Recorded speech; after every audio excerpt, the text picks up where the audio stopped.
धुळ्यामध्ये भाजपच्या प्रचाराचा नारळ प्रदेशाध्यक्ष रवींद्र चव्हाण यांनी वाढवला।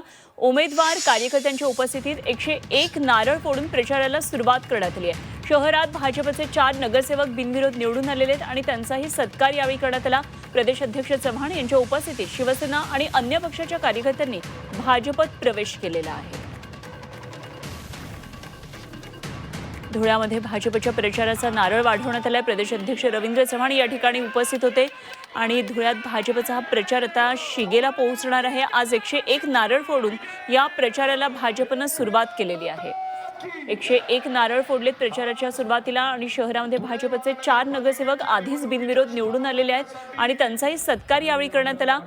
ते प्रदेशाध्यक्ष चव्हाण यांच्या उपस्थितीमध्ये शिवसेना आणि अन्य पक्षाच्या कार्यकर्त्यांनी भाजपत प्रवेश केला।